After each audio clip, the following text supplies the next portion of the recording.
Have you ever thought about how, like, sometimes the best way to move forward is by actually stepping back from a conflict? Yeah. We found this research that used a really cool analogy. Okay. It was about these two horses who are always fighting.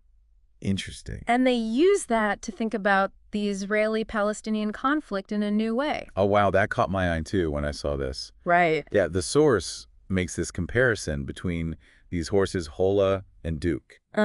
And they just can't seem to get along. And then it compares that to the conflict that's been going on in the Middle East. Yeah, and get this, the solution it comes up with is really unexpected. Okay. A shared sacred space Hmm. for, like, prayer and reflection. That's not what you usually I see. know, right? It's not your typical peace-building strategy. No, not at all. So let's get into the details. Right. This story starts with Hola and Duke on this farm. Okay.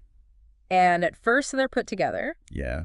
And, well, let's just say it did not go well. Oh, no. Picking, fighting, total chaos. No. That's a pretty good example of what happens sometimes. Yeah. When individuals or groups need their own space to do well. Exactly. You can't even think about peaceful coexistence until that happens. It's so true. So the farmer tries separating them, right? Okay, yeah. But even with a fence between them, they're still going at it. Oh, wow. It's only when they're moved really far apart that things finally calm down. So that physical distance? Yeah. That let them kind of cool off. Exactly. Each horse had its own space, Yeah. then it could make its own routine. Yeah. And there weren't those things always making them fight. And here's where it gets really interesting. Okay. Eventually, they start communicating again. Huh. But this time, it's peaceful. Oh, wow. Just a quiet whinny, like across the fields. Wow. Like a sign of respect or something. So it's like they can finally appreciate each other, but from a distance. Yeah. Like they needed that space to figure things out. That brings up a really important question then. How can we take this idea of space and apply it to humans, Right. especially in a place as complicated as the Middle East? Yeah, I mean, obviously horses aren't going to be negotiating peace treaties or anything, but Right. the idea behind it is fascinating. Definitely. What if having shared spaces can actually make things worse sometimes? It makes you think. And that's where this idea of a shared sacred space comes in. Okay. So picture there's a designated area, but you can only get in with special visas. And the visas are just for religious holidays, so it's not just a free-for-all, it's controlled. Yeah. So people can focus on prayer and reflection.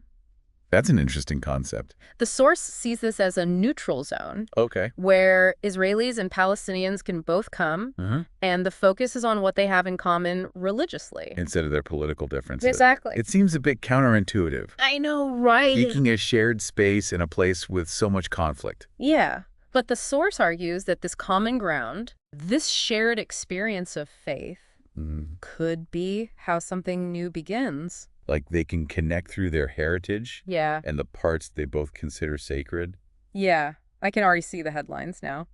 Horses inspire Middle East peace plan? Maybe that's a stretch. Probably a bit. But it definitely makes you think about conflict resolution in a whole new way. Yeah, the source really emphasizes the long-term impact here.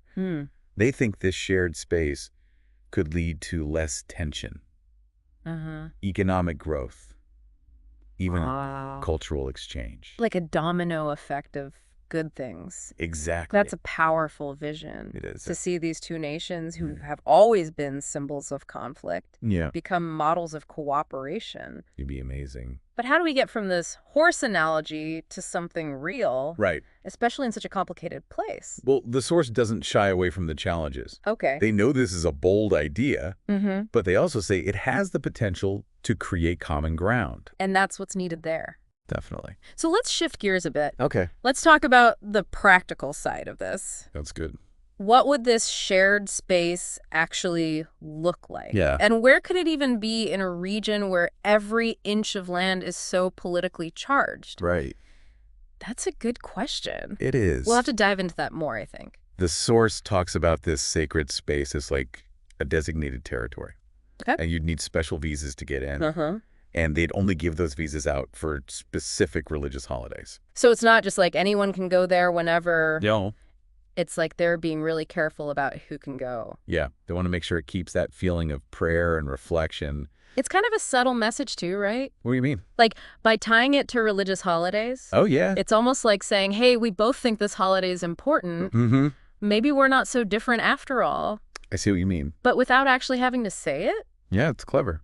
The source doesn't actually say exactly where it should be, but they do say it needs to be neutral That makes sense. and easy for everyone to get to. So ideally, somewhere that means something to both sides. That's going to be tough. You'd think. Finding a place in that region that doesn't have a ton of political baggage, Oh, yeah, that's true. it's like mission impossible. It would take a lot of work, for sure. Yeah, a lot of negotiation, Mm-hmm. and everyone would have to be willing to compromise. But can you imagine What? if they could agree on a place that both Israelis and Palestinians care about? That would be huge. A powerful message. Right. Like, what if it was some historic olive grove? Okay. It'd represent peace, Yeah, shared roots. I like it. I know I'm getting a little carried away with the symbolism. Get the nice thought, though. It is, but, okay, let's be realistic. Yep. Even if they found the perfect location, Yeah. there's going to be people who hate this idea Oh, absolutely. on both sides. Yeah, the people who think any kind of working together is a betrayal. Exactly. Plus all the logistics, Oh, yeah. Don't even get me started. security pieces, making sure it works with everyone's religious calendars. It's a nightmare waiting to happen. It could be. And then what if the space itself becomes a target? Oh, that's a good point. Some extremist group could see it as a symbol and attack it. Yeah, and then things would get even worse. It's definitely not a perfect plan. No, it's not. So is that the point? What do you mean? Is this a real proposal? Or is it more like a thought experiment? I think it's a little bit of both. Okay. The source admits it'll be complicated and that things could go wrong, but they're also saying we need to be creative Yeah. and focus on what makes us human. It's like they're saying, look, this might sound crazy, Yeah. but what if we try something totally different for once? Instead of the same old political stuff that never works, Exactly. they're saying we need to move past all those stories about conflict Right. and look for different ways to make peace. I can already hear the skeptics. Oh, yeah. A shared prayer space. Yeah, right. That'll fix everything. Totally. But maybe that kind of cynicism is part of the problem. You think so? What if we need to be a little more hopeful? Even if it seems naive, Exactly. it's important to remember that the source isn't saying this is some perfect solution. Right. They talk about the challenges Uh-huh. and the potential good things. Less tension. Yeah, economic growth. All that. They're painting a picture of a better future, Yeah. but they know both sides have to be willing to take the risk. Okay. Let's play devil's advocate for a second. Okay. Let's say they actually create this space. Right. How do we make sure it doesn't just become a symbolic thing? Like, how do we guarantee it actually helps make peace? That is the big question, isn't it? It is. Creating the space isn't enough. Right? It has to actually change how people think and feel on both sides. So it's not just about praying in the same place. No. It's about changing your mindset. Exactly. And that's a tough one, It is. especially after decades of not trusting each other. Yeah. But the source seems to think that the act of praying together, focusing on something bigger than themselves, could be what makes that shift happen. It's about realizing we're all human. Yeah. That beyond politics and all that, there are things we all care about. Okay. Close your eyes for a second. Perfect. Picture this. Okay. Two people, one Israeli, one Palestinian. Okay. They're standing side by side in this sacred space. Oh, yeah. They might not agree on everything, Right. but they're both there for the same reason. And peace. Exactly. Am I being too idealistic? A little idealism isn't always bad. Okay. It can be what drives change. True. And we're talking about something that takes a long time. Yeah. This isn't a quick fix. No. It's about slowly building trust. So the shared sacred space, Yeah. it's like one piece of a much bigger puzzle. It's about planting a seed of hope I like that. that things can be different. And who knows what might happen if that seed gets a chance to grow. Exactly. This is starting to feel less like some crazy idea and more like a challenge to rethink how we deal with conflict, Okay. to try things we wouldn't normally try, Yeah. and to remember that shared experiences can be powerful. Even if they seem unlikely. So maybe horse diplomacy isn't so crazy after all. It's definitely made me think about things in a new way. It's made me think about the power of small actions Yeah. and how those actions can help bring peace. It's a hopeful message. Definitely. Even when things seem really tough. Yeah. Okay, so we've really dug into this idea of a sacred space for the Israeli-Palestinian conflict. We have. But could this actually work in other parts of the world? where tensions are high? That's a great question, and it's one we should definitely talk more about. So we were talking about whether this could work in other places. Yeah, could this sacred space idea work in other conflicts? Exactly. Like, are we just talking about the Middle East or... Yeah. All right, could you use this somewhere else? Let's pretend we're diplomats for a minute. Okay. What needs to be there for this to work? Well, first you need some kind of shared heritage. Okay. Like a shared culture or religion. I see. Something they both have in common. Like a foundation. Yeah, so they can start building trust. So like with the Israelis and Palestinians, they both have ties to the Abrahamic faiths. Exactly. That shared religion could help them connect. Even with all the conflict that's happened. Okay, so shared heritage is one thing. What else? Both sides have to be willing to try something new, right? Yeah, like they have to want to try something different. No more the same old diplomatic stuff. Right, they have to be open to new ideas. But let's be real. Okay. In some conflicts, that's not going to happen. Yeah, some places are so full of violence and hate. That this whole idea just seems impossible.